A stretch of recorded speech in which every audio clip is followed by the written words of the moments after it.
Today, we're going to talk about something really powerful. These invisible cycles that can make us feel so stuck. We're going to dig into why we get trapped in the same emotional loops over and over again, using the incredible work of Eric J. Henley as our guide to see how we can finally break free. Okay, let's just get right into it. Have you ever found yourself in the exact same argument with someone? Or felt that familiar spike of anxiety about the same old thing? Or maybe it's that inner critic, the one that sounds like a broken record. It's this feeling of being stuck on a hamster wheel that you never signed up for. So here's the core idea. A lot of us are walking around living out these invisible scripts. They're like stories that are running in the background, shaping our every reaction. But here's the catch. We're not even aware they're there. And we're not just talking about thoughts in your head. No. As Henley points out, we carry these stories in our bodies. You feel it, right? It's in the way your shoulders tense up, the way you hesitate before speaking, or the way you just automatically brace for the worst. These stories are lived experiences, held in our very cells.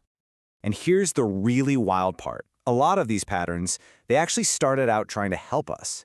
They were clever survival strategies that a younger version of ourselves came up with to feel safe in the world.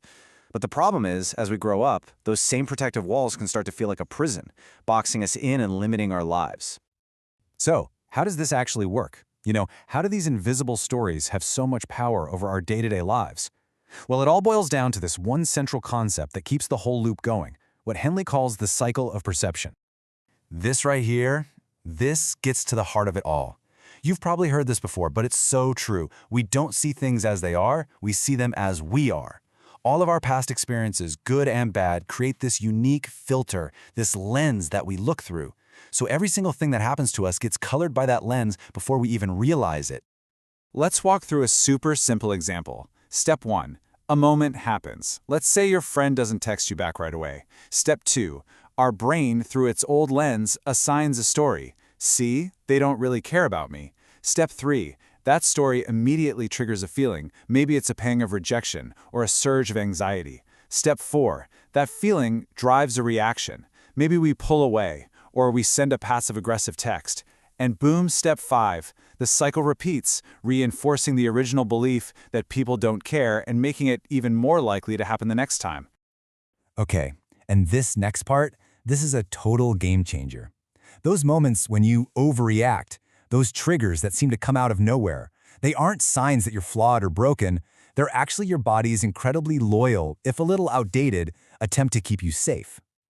This quote from Gabor Mate just nails it. The patterns we're talking about aren't just memories floating around in our minds. They are physically stored inside our nervous system. The trauma isn't the event itself. It's the imprint the event left inside of you. Your body remembers what felt dangerous, even if your logical brain knows you're perfectly safe now. So this means we get to shift our whole perspective from self-criticism to genuine compassion. We stop asking, what is wrong with me? And we start gently asking, what happened to me that makes this big reaction feel so necessary? Because here's the secret. Your brain isn't asking, is this situation objectively dangerous? It's asking, is this familiar? And it reacts to what's familiar, not what's real. So if this whole cycle is running on autopilot, how in the world do we stop it? Well, this brings us to the single most powerful tool we have. It's about learning to find what some call the sacred pause. This insight from Viktor Frankl says it all, doesn't it? That tiny little gap, the moment after the trigger hits, but before we fly into our automatic reaction, that space is everything. That is where our power lives. Most of the time, we just blow right past it. Learning to notice it, to live in it, that's how we reclaim our freedom. And honestly, sometimes that's it. That's the whole move. Just one conscious breath. A single moment where you notice that heat rising in your chest and you just choose to do nothing. It sounds so simple, but that one act of pausing interrupts the entire automatic chain reaction. So when you create that little bit of breathing room for yourself, what actually becomes possible? Well, everything changes. You get to move from being a reactor, just a puppet of your past, to being a responder. You create room for curiosity, for compassion, and for a choice that isn't just a stale echo of yesterday. Because that pause, it's not just about stopping a bad habit, it's about opening up a window of opportunity. It's in that space that we can finally pick up the pen and begin to consciously rewrite those old, tired scripts. This is where we take back authorship of our own story.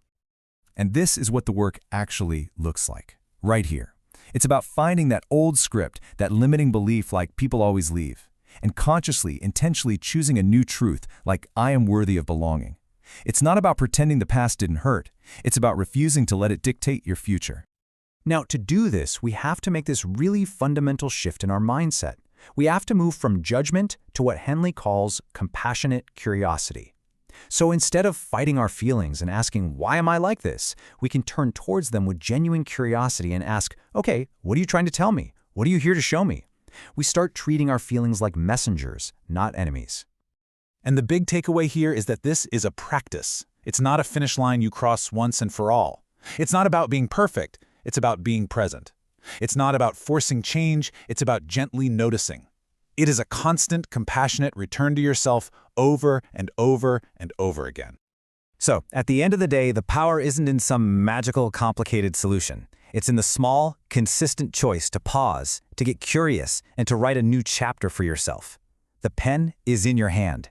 So what new story will you choose to live?